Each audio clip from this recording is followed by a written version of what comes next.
Bob Newhart nos hizo reír durante más de 70 años, pero en su última entrevista, el hombre conocido por su ingenio sereno y su tono inexpresivo no podía dejar de llorar. Durante décadas había mantenido sus emociones fuera de la pantalla, dejando que su humor tranquilo hablara por él. Pero todo cambió cuando el entrevistador mencionó a Jeannie, su esposa durante 60 años, que había fallecido hacía solo 3 meses. Lo que dijo a continuación sobre su última conversación dejó atónitos a todos los presentes. La leyenda de la comedia, que una vez encontró la risa en cada rincón de la vida, de repente no pudo encontrar un solo chiste. Por primera vez, Bob Newhart no soltaba un chiste, sino que revelaba su corazón. Sus últimas palabras cambiaron para siempre nuestra forma de verle. Bob Newhart nació el 5 de septiembre de 1929 en Oak Park, Illinois. Solo 7 semanas después, el mundo cambió. La bolsa se desplomó el 29 de octubre, el martes negro, y comenzó la Gran Depresión. Como millones de familias estadounidenses, los Newharts pasaron apuros. El desempleo se disparó. Las colas para comprar pan serpenteaban por las calles de Chicago, no muy lejos de donde creció Bob. Esas penurias le moldearon. La preocupación constante por el dinero le marcó, pero también le dio algo inesperado. Le dio su voz. En aquellos días oscuros, cuando el humor era uno de los pocos consuelos que le quedaban, Bob aprendió el poder de un chiste oportuno. Su estilo tranquilo y despreocupado surgió de aquellos momentos, prueba de que a veces las personas más divertidas nacen de los momentos más difíciles. Su nombre trajo su propio tipo de confusión. En realidad, Bob nació como George Robert Newhart. Su padre era George David Newhart. En casa, 2 George se convirtieron rápidamente en un problema. Cada vez que alguien decía George, tanto el padre como el hijo se giraban, para hacer la vida más fácil. El chico decidió usar su segundo nombre. Desde entonces, fue Bob. Esa pequeña elección le acompañó para siempre. Bob se convirtió en su identidad, tanto fuera como dentro del escenario. Su comedia, sencilla y cercana, surgió de esa temprana necesidad de definirse a sí mismo. La fe era otra parte del mundo de Bob. Creció en una familia católica con 3 hermanas, Mary Joan, Pauline y Virginia. Iban a misa con regularidad. Los valores católicos formaban parte de la vida cotidiana. Su hermana María Juana incluso se hizo monja. Eligió el nombre de Germana M. Joan Newhart y se dedicó a una vida de servicio. Bob la admiraba profundamente. Su ejemplo le enseñó humildad y bondad. Su humor era siempre suave y limpio. Eso vino directamente de la fe de su familia. Incluso cuando se convirtió en una estrella, Bob atribuyó a esas lecciones tempranas el haberle mantenido con los pies en la tierra. La familia Newhart también sabía lo que era perderlo todo. El padre de Bob era copropietario de un negocio de fontanería y calefacción en Chicago. Pero cuando llegó la depresión, el negocio se vino abajo. Las cosas se pusieron tan mal que tuvieron que vender el coche familiar. No solo necesitaban el dinero, ya no podían pagar la gasolina. Bob nunca lo olvidó. El recuerdo se le quedó grabado y marcó su opinión sobre el dinero y el trabajo duro. Más tarde, bromeaba sobre su familia viviendo al borde del abismo económico. Aquella dura época le proporcionó infinitas ideas para la comedia sobre las luchas cotidianas. En 1952, la vida de Bob dio otro giro. Fue llamado a filas durante la Guerra de Corea. Mientras muchos fueron enviados al frente, Bob permaneció en los EE. Sirvió como empleado de personal en Fort Ord, California. Archivaba papeles, llevaba registros y trataba con la burocracia militar.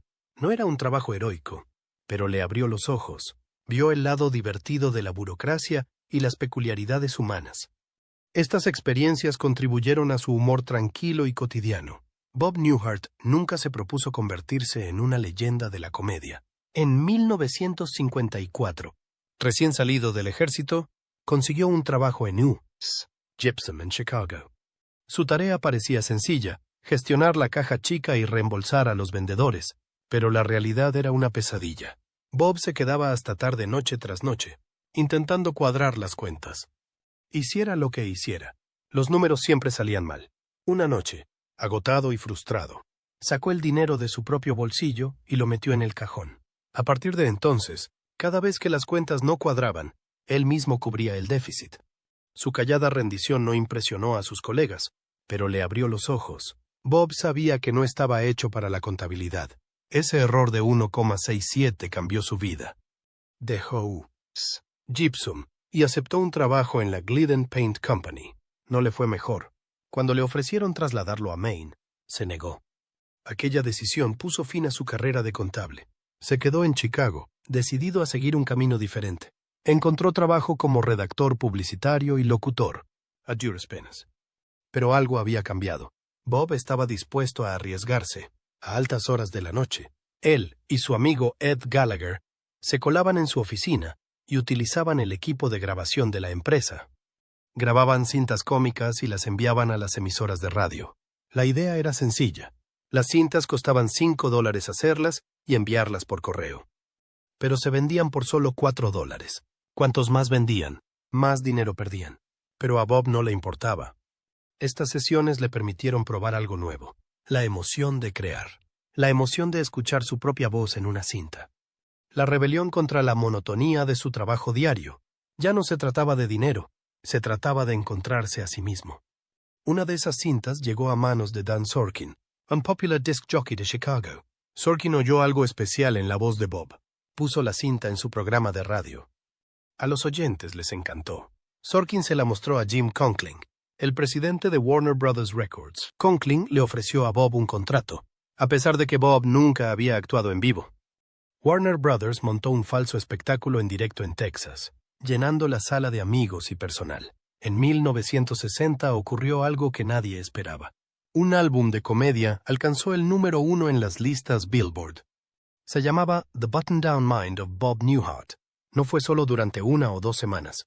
El álbum superó en ventas a Elvis Presley e incluso a la banda sonora de Sonrisas y Lágrimas, que dominaban las listas por aquel entonces. La gente estaba conmocionada. Ningún disco de comedia se había vendido así antes. El estilo de Bob Newhart era diferente.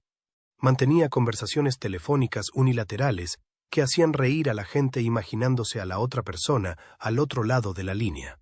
Su ingeniosa sincronización y sus pausas convirtieron el álbum en un éxito masivo. Se mantuvo en la cima durante semanas. El éxito demostró que la comedia podía competir con las grandes estrellas de la música y de Broadway. Luego llegaron los premios Grammy de 1961. Bob Newhart ganó el premio al Mejor Artista Revelación y al Álbum del Año por The Button-Down Mind. Estos premios siempre habían recaído en músicos, nunca en un cómico. Su victoria sorprendió a toda la industria. Envió un mensaje claro. Los álbumes de comedia tenían un poder real. El gusto del público estaba cambiando. Las victorias de Newhart en los Grammy hicieron historia y ayudaron a abrir puertas a otros cómicos. Aún hoy sigue siendo uno de los pocos cómicos que ha ganado el álbum del año. Aquella noche de los Grammy lo cambió todo. El mundo de la música ya no podía ignorar el impacto de la comedia. Lo que hacía a Bob Newhart tan especial eran sus rutinas telefónicas. En el álbum, tocaba solo su versión de una llamada. La otra persona, el público, tenía que imaginarlas. A veces se trataba de un personaje histórico. Otras veces era alguien completamente inventado. La magia venía de las pausas, el ritmo y la sencillez. La gente se identificaba con las situaciones. Lo que parecía una llamada ordinaria se convirtió en algo hilarante. El enfoque de Newhart era fresco y original. Estrellas posteriores como Steve Martin y Jerry Seinfeld dirían que estas rutinas inspiraron su propio trabajo. Las llamadas de Newhart siguen considerándose uno de los mejores ejemplos de sincronización cómica. Las listas de éxitos demostraron su éxito de una forma aún mayor. La mente abotonada fue número 1. Su siguiente álbum llegó al número 2. Al mismo tiempo, Bob Newhart tenía los 2 primeros álbumes en las listas Billboard. Ningún otro cómico lo había hecho antes. No volvería a ocurrir hasta que Guns N' Roses lo hiciera casi 30 años después. Era una época en la que las estrellas del pop y del rock llenaban las listas de éxitos. Que un cómico arrasara de esa manera era algo inaudito. Ese éxito le llevó a su primer programa de televisión en 1961. El show de Bob Newhart en la NBC pretendía aprovechar su popularidad. El programa incluso ganó un Primetime Emmy y un Peabody Award. Pero entre bastidores, Bob se sentía miserable. Estaba acostumbrado a trabajar solo, con monólogos que jugaban con sus puntos fuertes. Ahora, se veía obligado a hacer sketches con otros actores. Se sentía fuera de lugar. Una vez admitió que sabía que no era bueno en eso. Millones de estadounidenses vieron cómo se esforzaba por aprender. Las cosas se pusieron tan mal que intentó abandonar a mitad de temporada. Eso era casi inaudito para una estrella con un programa de éxito. Al final, la serie se canceló tras una sola temporada, pero dejó una marca duradera en la comedia y enseñó a Bob duras lecciones sobre el control creativo. Los problemas no acabaron ahí. La lealtad de Bob a sus amigos le costaría cara. Dan Sorkin, el locutor que había ayudado a Bob a empezar, formaba parte del programa, pero la NBC quería que Sorkin se fuera. Pensaban que tenían mejores locutores preparados para sustituirles. Bob se negó. No traicionaría al hombre que le había apoyado. Hubo discusiones entre bastidores. Bob dijo a la cadena que no seguiría sin Sorkin. La NBC no se echó atrás. Cancelaron el programa, el Emmy, los elogios. Nada de eso importó. La decisión puso fin a su primer gran programa en la red. Bob no conoció la historia completa hasta años después, pero su lealtad le granjeó un respeto que ningún premio podría conseguir jamás. En 1964, la carrera de Bob le llevó a uno de los escenarios más grandiosos del mundo. Fue invitado a actuar para la reina Isabel II en el Royal Variety Performance de Londres. El 2 de noviembre compartió escenario con estrellas como Cilla Black, Moe Cayman Wise y Lena Horne. Actuar para la reina era uno de los mayores honores que podía recibir un cómico. Bob ya era famoso en Gran Bretaña gracias a sus álbumes, pero esto era diferente.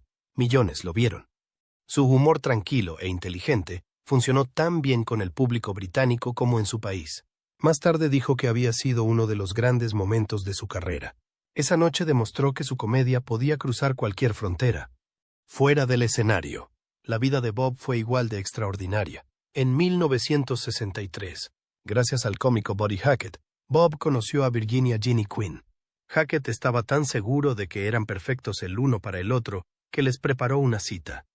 A pesar de que Ginny estaba saliendo con otra persona en ese momento, él predijo que se casarían, e incluso bromeó con ponerle su nombre a uno de sus hijos. Bob y Ginny se casaron en enero de 1963, y la predicción de Buddy se hizo realidad. Su matrimonio duró 60 años. Ginny se convirtió en la roca de Bob, ofreciéndole comentarios sinceros, apoyándole en los altibajos y ayudándole a dar forma a su carrera. Su historia de amor era poco común en Hollywood, donde los matrimonios no suelen durar. La familia lo era todo para Bob y Ginny. Criaron a 4 hijos: Robert en 1963, Timothy en 1967, Jennifer en 1971 y Courtney en 1977. Con el tiempo, dieron la bienvenida a 10 nietos. Su profunda fe católica guió su vida. Bob iba a misa 2 veces por semana. Creía que la fe mantenía fuerte su matrimonio. Decía que ser católico significaba trabajar más duro en su matrimonio y no abandonarlo cuando los tiempos se ponían difíciles. Su comedia limpia y respetuosa reflejaba esos valores. El regreso de Bob Newhart a la televisión en 1982 supuso algo especial. Interpretó a Dick Loudon, un tranquilo neoyorquino que se trasladó a Vermont para regentar una pequeña posada. Pero lo que realmente hizo que el programa destacara no fue solo el humor seco de Bob, sino la gente extraña y divertida que le rodeaba.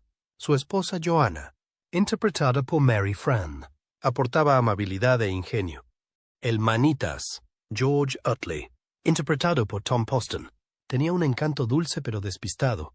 También estaban Stephanie, la criada rica que no quería trabajar, y Michael, el nervioso productor de televisión que no conseguía relajarse. Pero nadie podía olvidar a Larry y a sus 2 hermanos silenciosos, ambos llamados Darryl. Su simple frase: «Hola, soy Larry. Este es mi hermano Darryl, y este es mi otro hermano Darryl», se hizo famosa en toda América.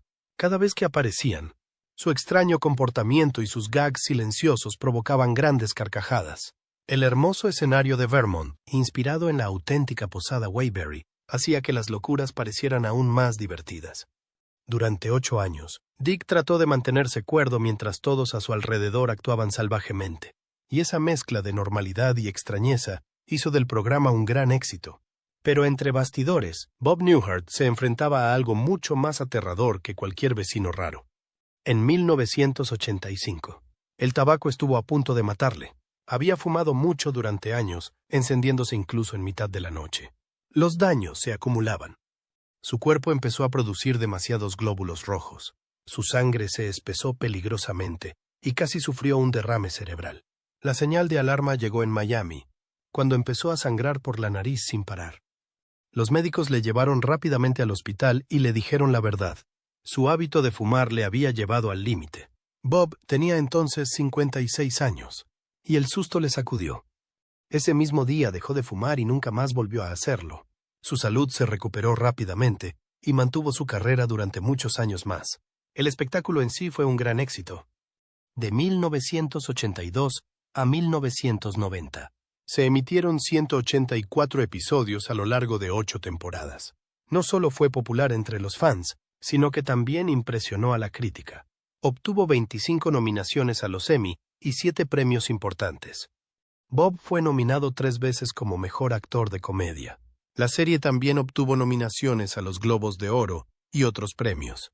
Su escritura inteligente, sus divertidos personajes y sus ideas frescas le ayudaron a destacar. Y todo desembocó en un final de serie del que la gente sigue hablando hoy en día. Cuando llegó el momento del episodio final en 1990, Bob y los productores hicieron un truco increíble. No querían que se filtrara el final real, así que inventaron uno falso. En esa versión, Dick muere tras ser golpeado por una pelota de golf y se encuentra con Dios. Incluso hicieron que los medios lo creyeran.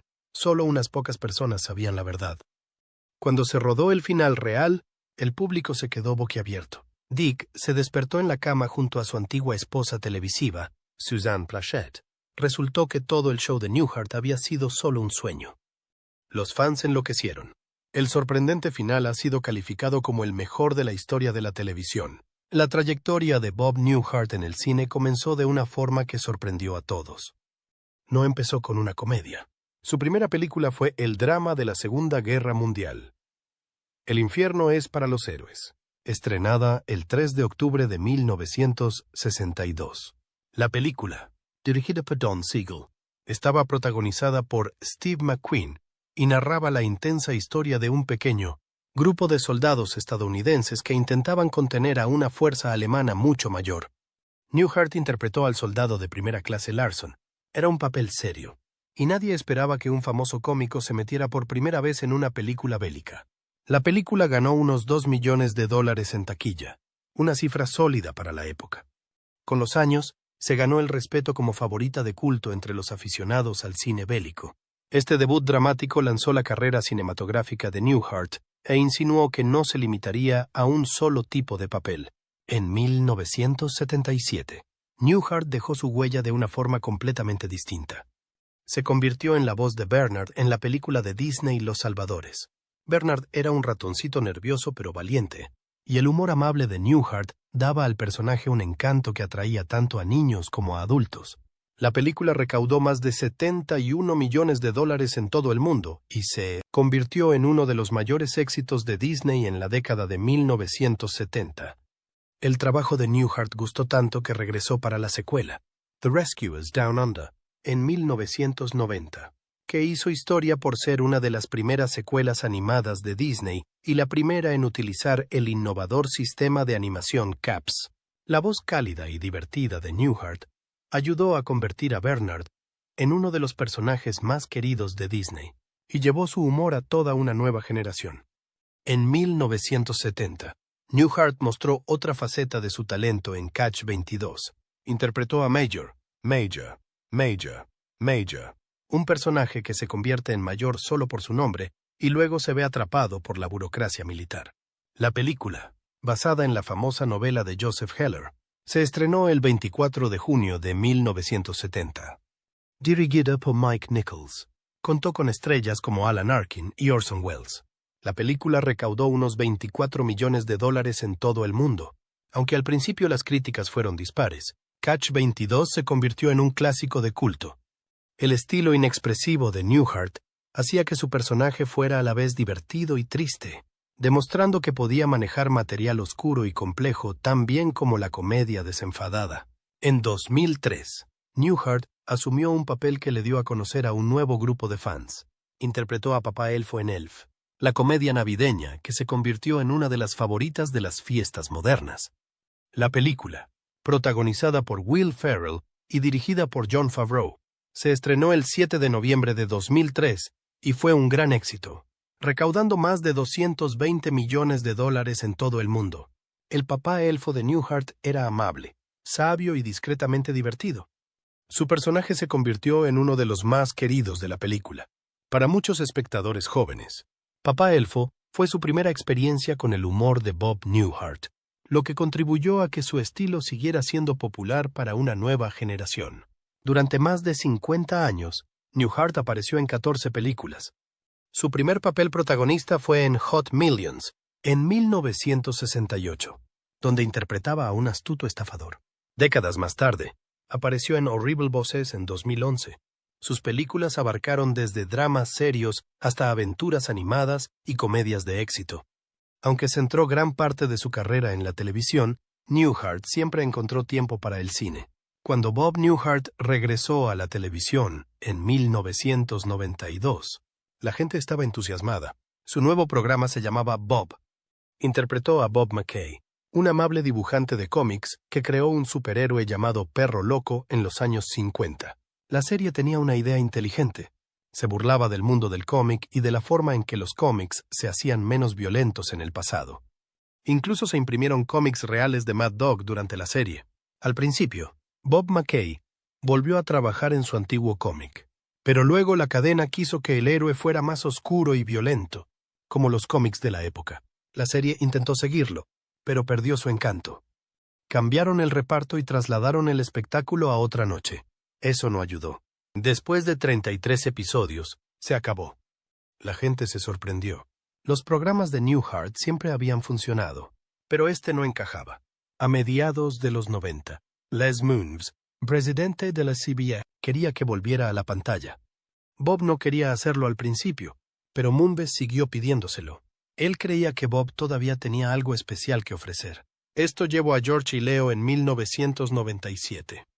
Bob actuó con Judd Hirsch. Ambos ya eran estrellas de comedia. CBS trajo a los mejores para trabajar detrás de las escenas. Tenían guionistas y directores de primera. Todo parecía perfecto, pero no funcionó. El programa empezó fuerte. Incluso tuvieron un gran episodio lleno de famosas estrellas invitadas. Pero después de una temporada, desapareció. Aún así, los esfuerzos de Moonves mostraron cuánta fe tenía la gente en el talento de Bob. George y Leo parecían algo seguro. Tenía a Bob Newhart y Judd Hirsch como suegros, que no se parecían en nada. Bob interpretaba al dueño de una librería. Hirsch interpretaba a un mago ruidoso con vínculos turbios. Incluso añadieron a Jason Bateman como el hijo de Bob. La gente pensó que la mezcla sería divertida, pero los fans y los críticos discutieron. Algunos dijeron que las dos estrellas no tenían la química adecuada. Otros dijeron que los gustos de los espectadores simplemente habían cambiado. Entre bastidores, Bob demostró lo amable que era. Cambió el horario de grabación para que Hirsch pudiera ver a su hija todos los fines de semana. Ese tipo de gesto era raro. La serie tuvo 22 episodios y luego desapareció. Fue una idea audaz que simplemente no conectó. En 2001, Bob estuvo a punto de intentarlo de nuevo. Esta vez, se trataba de un piloto de la NBC, en el que se interpretaría a sí mismo. La idea era mezclar vida real y ficción, como Curb Your Enthusiasm. La gente del sector estaba entusiasmada, pero el piloto no llegó a convertirse en un programa completo. Es uno de esos momentos en la historia de la televisión donde te preguntas lo que podría haber sido. Si hubiera funcionado, Bob podría haber encontrado una nueva forma de conectar con el público más joven. Bob Newhart siguió intentando recuperar la magia de sus primeros programas. Sus dos primeros éxitos, The Bob Newhart Show y Newhart, fueron adorados por los fans y la crítica. Newhart incluso tuvo uno de los finales más famosos de la historia de la televisión. Pero después de los años 90, las cosas eran diferentes. Bob era demasiado raro para la mayoría. George y Leo tuvieron grandes estrellas, pero no duraron. Incluso con gente como Les Moonves apoyándole, Bob no pudo igualar su antiguo éxito. Su historia demuestra lo difícil que es mantenerse al día con los gustos cambiantes.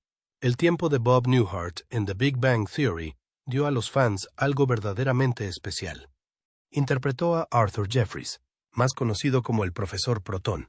Al principio, el personaje no parecía más que el presentador de un programa infantil de ciencia, pero hubo un giro que tocó la fibra sensible de todos.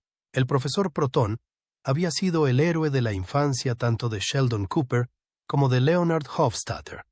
Para Sheldon era algo más que un científico de la tele. Fue un punto brillante en una infancia solitaria.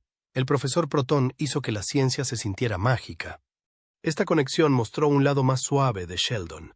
Un niño que una vez admiró a una estrella de la televisión todavía llevaba esa maravilla muy dentro. Bob Newhart dio vida al profesor Proton de una forma que parecía real. Su estilo amable y tranquilo hizo que el personaje resultara cálido y creíble. Los fans podían sentir el peso de lo que significa conocer al héroe que amabas de niño. Entonces llegó un momento que nadie vio venir. En 2014, Bob Newhart ganó por fin su premio Primetime Emmy. Tenía 84 años. Fue un shock porque, durante más de 50 años, había sido nominado muchas veces. Protagonizó éxitos como The Bob Newhart Show y Newhart, pero nunca se llevó el premio a casa. El Emmy fue por su papel de profesor Proton. Después de tantos años, por fin se hizo justicia. Su victoria fue noticia. A la gente le encantó que recibiera este honor por un papel que le dio a conocer a los fans más jóvenes. Demostró que Bob Newhart aún podía conmover al público, independientemente de su edad. Incluso después de la muerte del profesor Proton en la serie, Bob Newhart no había terminado.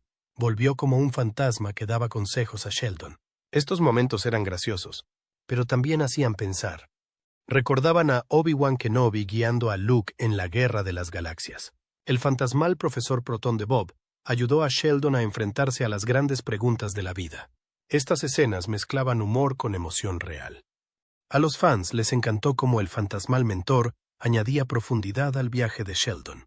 Bob Newhart no solo apareció una o dos veces. Entre 2013 y 2018, apareció en 6 episodios de The Big Bang Theory. Cada vez era el episodio 22 de la temporada. Ese pequeño detalle era uno de esos divertidos patrones que a la serie le gustaba colar. De la 6ª a la 11ª temporada, cada vez que aparecía, parecía un acontecimiento.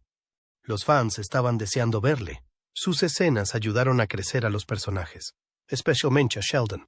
Su papel como profesor Proton se convirtió en uno de los papeles recurrentes más queridos de la serie. E incluso después de que The Big Bang Theory terminara en 2019, la voz de Bob Newhart mantuvo vivo al profesor Proton. Hizo trabajos de voz en el joven Sheldon a partir de 2017. A través de estos cameos de voz, siguió guiando al joven Sheldon. Su voz familiar hizo que los fans se sintieran como en casa. Ayudó a unir los dos espectáculos. El trabajo de Bob demostró que estaba dispuesto a seguir probando cosas nuevas, incluso al final de su carrera. Su voz transmitía el mismo encanto que hacía tan memorables sus escenas de acción en directo. Lejos de la pantalla, Bob Newhart compartió una hermosa historia de amor con Virginia Ginny Quinn Newhart. Estuvieron casados 60 años. Todo empezó con una cita a ciegas en 1962, organizada por el cómico Buddy Hackett. Buddy bromeó con que se casarían e incluso le pondrían su nombre a un hijo. Y así fue. Llamaron Buddy a una de sus hijas. Bob y Ginny se casaron el 12 de enero de 1963. Tuvieron 4 hijos y 10 nietos. Las ideas de Ginny incluso ayudaron a dar forma a la historia de la televisión. A ella se le ocurrió el famoso giro final de Newhart. Tras celebrar 60 años de matrimonio en enero de 2023, Ginny falleció apenas 3 meses después. Tenía 82 años. Bob la llamaba nuestra roca. Su pérdida le rompió el corazón. Bob decía a menudo que el secreto de su largo matrimonio era la risa. Por muy mal que se pusiera una pelea, siempre encontraban la manera de bromear y hacerse reír. Eso pondría fin a la discusión. Bob creía que el humor los mantenía fuertes. Dijo que los matrimonios de cómicos solían durar más por esa razón. Ginny estaba de acuerdo. Dijo que la vida con un cómico era más divertida. Su hogar estaba lleno de risas, lo que les ayudó a superar los tiempos difíciles.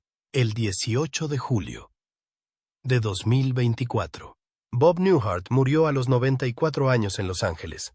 Su muerte puso fin a una carrera que había durado 7 décadas. Nació como George Robert Newhart el 5 de septiembre de 1929 y empezó como contable. En 1960, se hizo famoso casi de la noche a la mañana. con un álbum de humor que vendió más de 1 millón de copias y ganó 2 Grammy.